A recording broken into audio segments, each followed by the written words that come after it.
I've always been drawn to the Appalachian Trail. Not in a I want to hike it kind of way. Honestly, I'm more of a watch from my couch kind of person.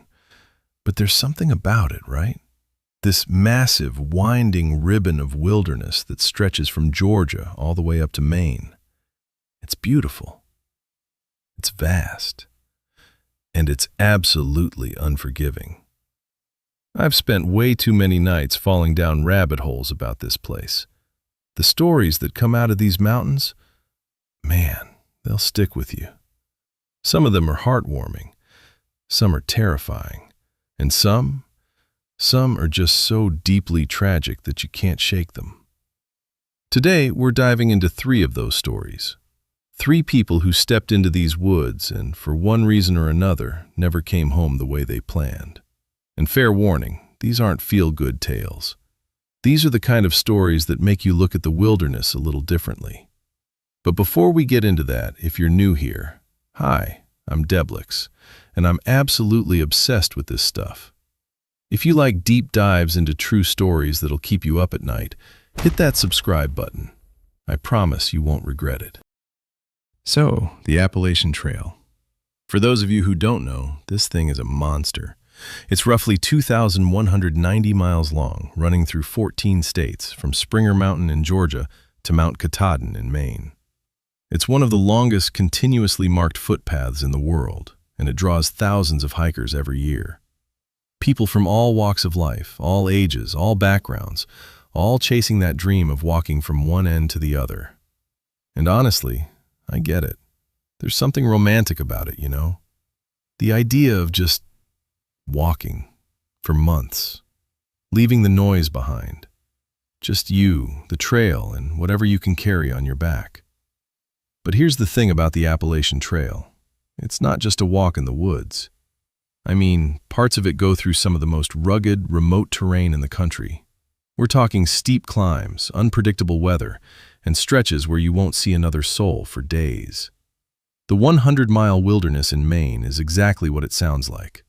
100 miles of nothing but forest, with no road crossings, no resupply points, no easy way out if things go sideways. And that's where these stories live, in the quiet, beautiful, dangerous parts of the trail. Now, the people who hike it, they're a special breed. They're tough, determined, and usually a little bit crazy in the best way. They form communities out there on the trail, give each other trail names, share food and stories and space in crowded shelters. It's like this whole little world that exists parallel to ours, hidden in the trees. But that world has a dark side too. Because when you're out there, you're at the mercy of nature. And nature doesn't care about your plans. It doesn't care how prepared you are or how much experience you have. One wrong turn, one bad decision, one moment of bad luck, and everything can change. Now let's get into the horrors of this place. I'm so excited to share these stories, even though they're absolutely heartbreaking. Let's start with one that really got to me. Geraldine Gerry Largay was 66 years old when she decided to do something most people half her age wouldn't even consider. She was a retired nurse from Tennessee, a devoted wife, mother, and grandmother. And she had a dream. She wanted to hike the Appalachian Trail. Gerry was the kind of person who brought joy everywhere she went. Her friends joked that she put the joie in joie de vivre. She'd hiked long trails near her home in Tennessee, took a course on doing the Appalachian Trail, and just threw herself into it.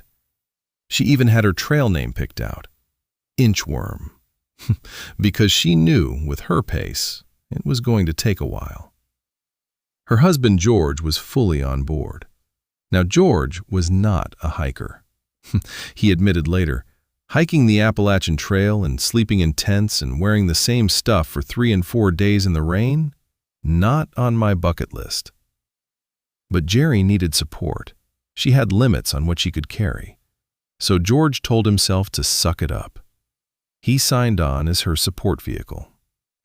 His trail name was Sherpa. And I love that.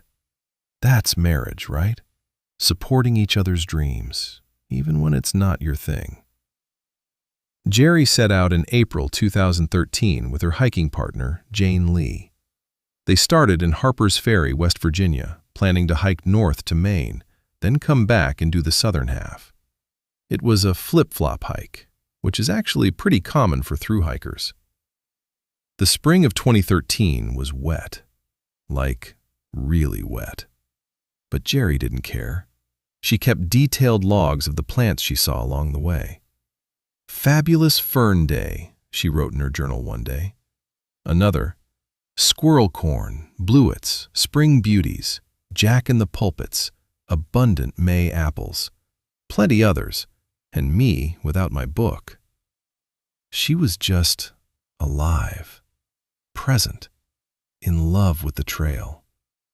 At the end of June, a family emergency forced Jane to leave the trail. And Gerry had a choice.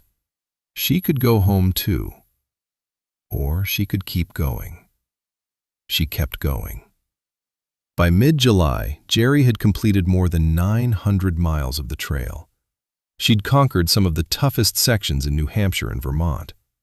And she was just over 200 miles from her goal, Mount Katahdin, the northern terminus in Maine. But first, she had to get through Maine's infamous 100-mile wilderness. On July 21, 2013, Gerry stayed at the Poplar Ridge Lean-To, a rustic shelter along the trail. The next morning, she planned to hike about 9 miles to the shelter on Spalding Mountain, then another 13 miles to Route 27, where George would be waiting. Early that morning, a fellow hiker snapped a photo of Gerry wearing a red fleece. "It'll make the perfect Christmas card," the hiker told her. Gerry smiled that big, warm smile she was known for. The woman later said, "I was just so impressed with her. She had a plan. She really had her wits about her. And then there was that big smile." Gerry sent a quick text to George that morning, just a heads up that she was leaving the shelter. Then she turned off her phone to save battery and tucked it away. It was just past 7 a.m. You know, when you're hiking, there are rules, and one of the most important ones is leave no trace. You pack out what you pack in. You don't leave trash. You don't disturb the wildlife. And when you have to, go to the bathroom, you're supposed to walk at least 200 feet off the trail, dig a hole, and bury everything. It makes sense, right? You don't want people stumbling on your mess. Especially as a woman, you don't want to be seen. So you go a little farther, a little more hidden. On the morning of July 22, 2013, Gerry stepped off the trail to find a spot. She went about 80 paces into the woods, a normal, reasonable, responsible thing to do. But the area she walked into was different. It had been logged about 12 years prior, and in the decades since, it had grown into an unusually thick tangle. That's the thing about forests. They don't stay the same. A clear path one year can be completely overgrown the next. Gerry did what she needed to do. She stood up, put her pack back on, and looked around.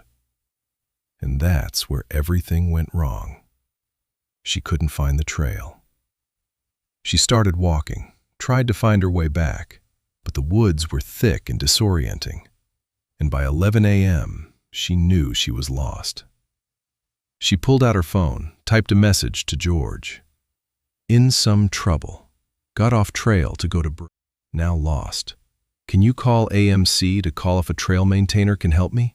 Somewhere north of Woods Road, XOX." She pressed send.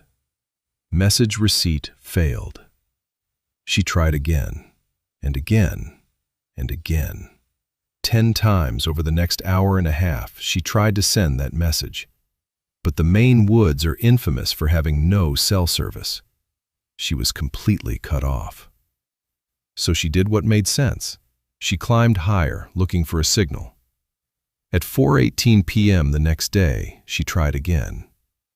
Lost since yesterday. Off trail 3 or 4 miles. Call police for what to do, please. XOX.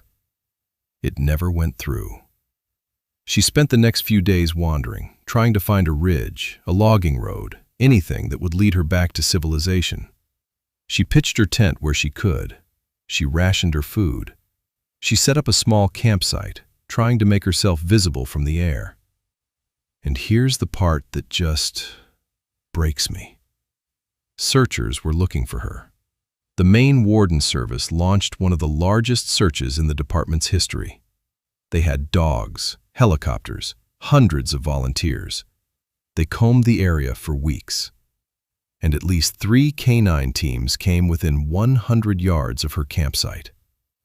100 yards. The forest was so dense, the tent so well hidden among the trees and the brush, that they just missed her. She was right there, and they couldn't see her. They couldn't smell her.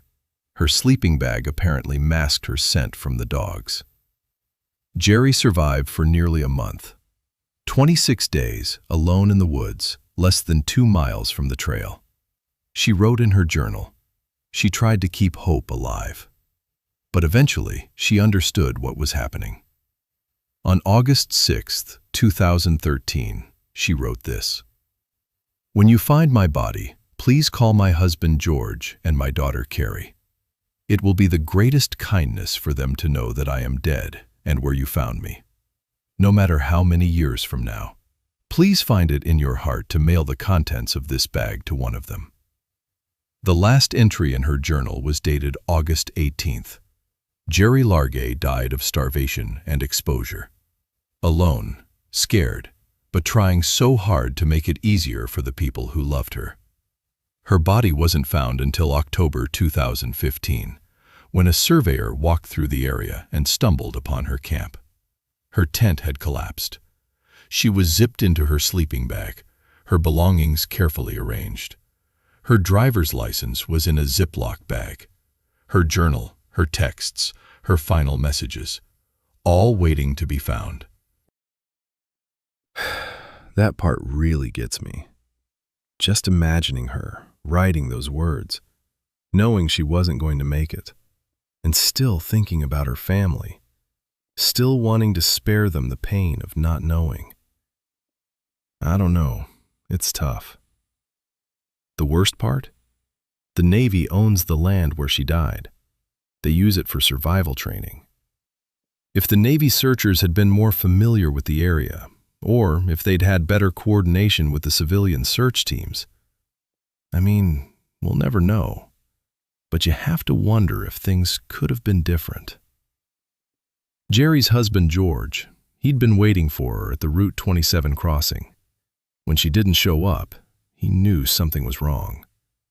He spent the next 2 years hoping, wondering, probably torturing himself with what-ifs.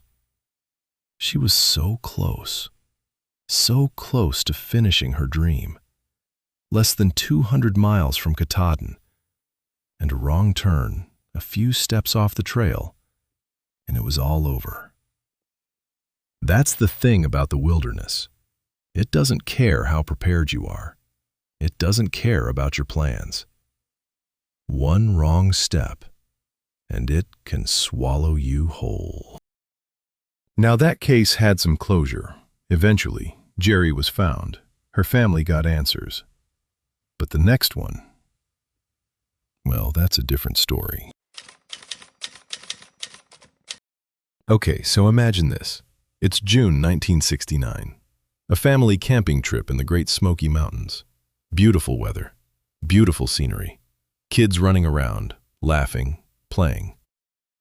It's the kind of day you'd remember forever, unless your 6-year-old son disappears. Dennis Martin was 6 years old, just a few days away from his 7th birthday. He was from Knoxville, Tennessee, a happy, energetic little boy with curly brown hair. He was on his first overnight camping trip with his family, a Father's Day tradition for the Martins. With him were his dad, William, his 9-year-old brother, Douglas, and his grandfather. On June 14, 1969, the group was at Spence Field, a beautiful, open, grassy area high in the mountains. The adults were sitting and chatting, watching the kids play. Dennis, Douglas, and two other boys hatched a plan. They were going to play a prank on the grown-ups. They'd duck into the bushes, sneak around, and jump out to surprise them. Douglas and the other two boys went one way. Dennis went another. The adults saw them scatter. They watched the three boys pop out and laugh, then waited for Dennis. And waited. And waited. He never came. William Martin started calling for his son. Then he started searching. Within minutes, the whole group was looking. By 8:30 p.m., park rangers were alerted. The search that followed was the largest in the Great Smoky Mountains National Park's history. I'm not exaggerating. At its peak, there were something like 1,400 searchers combing those mountains. We're talking National Guard, U.S. Army Special Forces from Fort Bragg, local volunteers, Boy Scouts, firefighters, rescue squads from 4 different states. Helicopters flew overhead. Dogs sniffed through the brush. They covered over 56 square miles of rugged terrain. And they found nothing. Not a trace. Now, there are 3 main theories about what happened to Dennis Martin. Theory 1.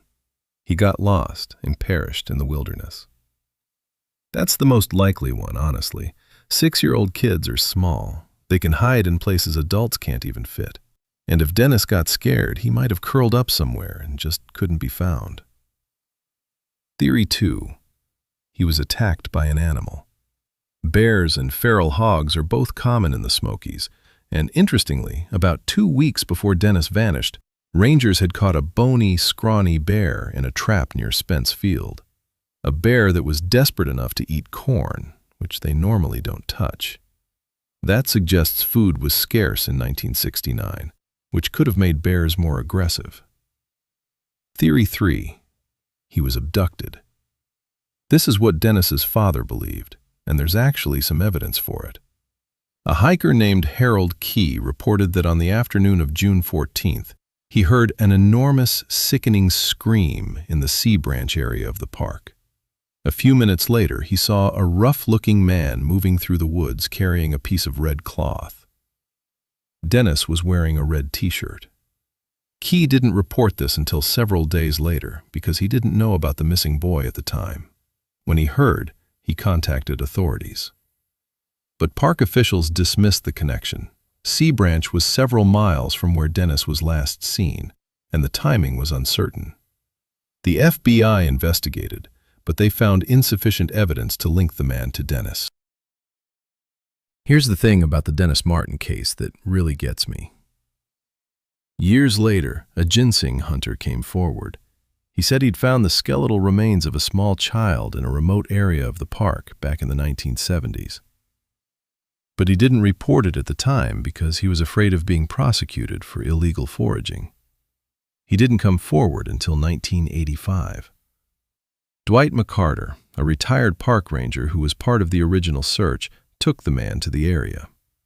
They searched. But by then, animals had scattered the bones. Nothing was found. McCarter believes Dennis got lost, maybe died of exposure, and his body was scattered by animals before anyone could find it. He's probably right. But the lack of closure, the not knowing, that's the part that haunts him. And that's the thing, right? The search was massive. It was well-intentioned. But McCarter says it may have actually hurt the investigation. With that many people trampling through the woods, they destroyed all the tracks. If Dennis had left footprints, or if there had been any sign of what happened to him, it got buried under the boots of 1,400 well-meaning volunteers. It seems like we should have been able to find him. A 6-year-old boy doesn't just disappear. But he did. And he's never been seen since. This case changed how the National Park Service handles search and rescue. They learned that smaller, more organized teams with experienced trackers are more effective than massive crowds. And that has saved lives since. But for Dennis Martin, it was too late. His body has never been found. So, we've got two stories, one with a heartbreaking resolution, one with no resolution at all. But the next one, well, this one's a different kind of nightmare.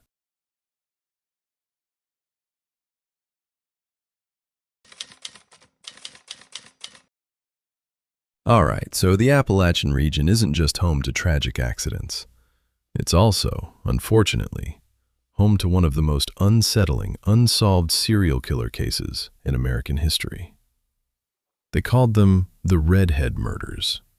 Between the late 1970s and the early 1990s, a series of women were found dumped along highways in Tennessee, Kentucky, West Virginia, Arkansas, and Mississippi.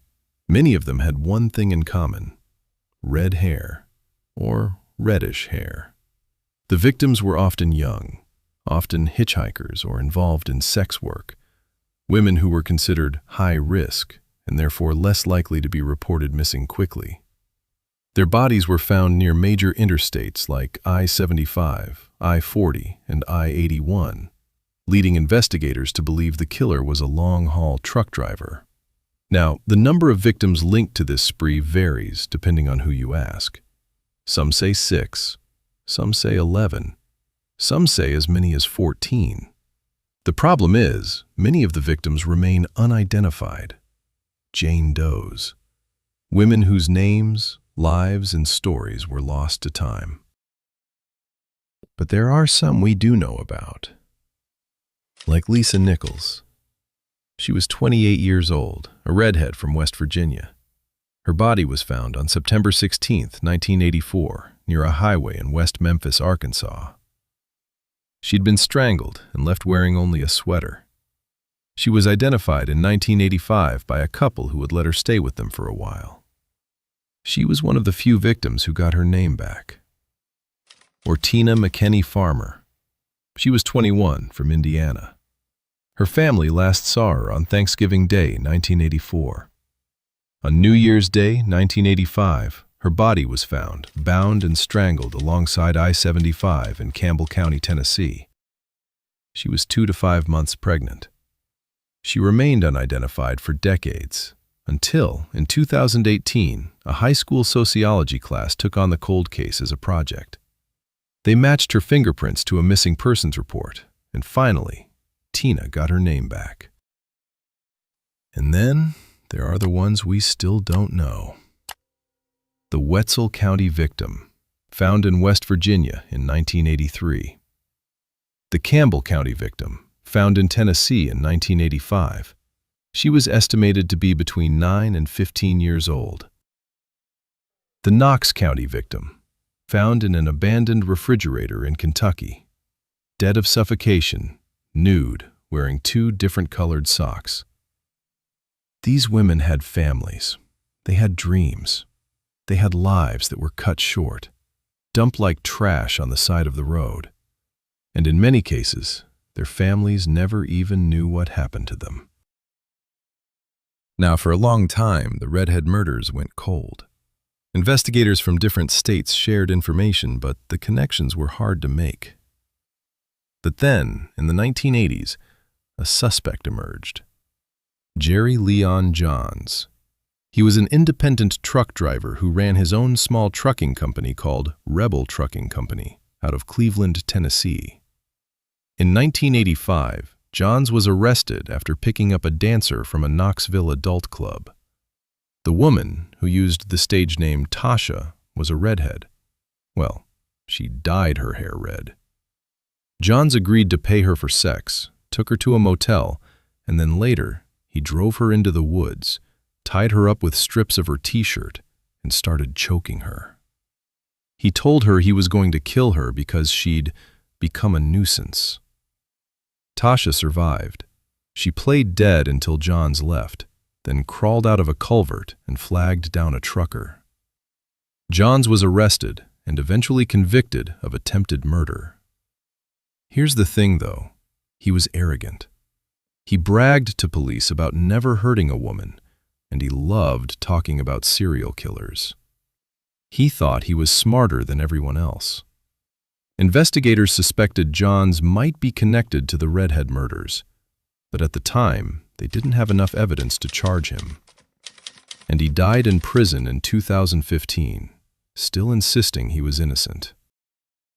But the story doesn't end there. Decades after the murders, with advances in DNA technology, investigators went back to the evidence. The TBI had been holding onto a blanket and a shirt from Tina McKinney Farmer's murder. In 2016, they submitted them for DNA testing. The results came back. The DNA matched Gerry Leon Johns. He was definitively linked to at least one of the Redhead murders. The TBI is now looking at whether he could be connected to others. Here's the wild part, and I love this. In 2018, a high school sociology class in Elizabethton, Tennessee, took on the Redhead murders as a project. 20 students, working with their teacher, delved into the cold cases. They started digging through records, looking for patterns. And they ended up identifying Tina McKinney Farmer and linking her to the killer they called the Bible Belt Strangler. A high school class. They did what task forces of experienced investigators couldn't. They even created a podcast about it called Murder 101. That's incredible to me. These kids took a bunch of cold cases that had been sitting in files for decades, put in the work, and gave a victim her name back. They helped bring justice to a woman who had been forgotten for over 30 years. But here's what bothers me. Despite all that, despite the DNA evidence and the connections and the incredible work of those students, the Redhead murders are still technically unsolved. Gerry Johns is dead. He never faced justice for those murders. And there are still Jane Does out there, women whose families are still wondering, still hoping for answers. The system failed them. These women were vulnerable, hitchhikers, sex workers, women living on the margins. And because of that, their disappearances weren't taken as seriously. They weren't prioritized. Cases went cold. Evidence was lost or destroyed. And a killer got away with it. You have to wonder, how many other victims are out there? How many families are still waiting? So, here we are. 3 stories from the Appalachian wilderness. 3 people who stepped into the woods and, for different reasons, didn't come home. Gerry Largay, who made one wrong turn and spent her last weeks trying to make it easier for her family to bear. Dennis Martin, a 6-year-old boy whose prank ended in a disappearance that still hasn't been solved. And the victims of the Redhead murders, women whose lives were cut short by a predator and who deserve to be remembered, not just as Jane Does, but as people with names and stories. I think about these stories sometimes, when I'm out in the woods, or even just when I'm walking through a quiet park. It's easy to forget that nature is beautiful and peaceful, but it's also indifferent. It doesn't care if you're prepared or not. It doesn't care about your plans. But there's something else, too. There's the kindness in Gerry's final message, the love in the Martin family's search, the determination of those high school students who refuse to let cold cases stay cold. We're all just people trying to find our way through the woods. Sometimes we make wrong turns. Sometimes we get lost. Sometimes we find our way back. And sometimes we don't. But the stories, we keep telling them. We keep remembering. That's the best we can do. If you made it this far, thank you. Seriously. This stuff means a lot to me, and I love being able to share it with people who actually care. If you want to dive deeper into any of these cases, I'll leave some links in the description. And if you've got a story you want me to cover, drop it in the comments. I'm always looking for new rabbit holes to fall into. Anyway, I'll see you in the next one. Take care of yourselves and maybe think twice before you step off the trail. Even just for a moment. You never know what might happen.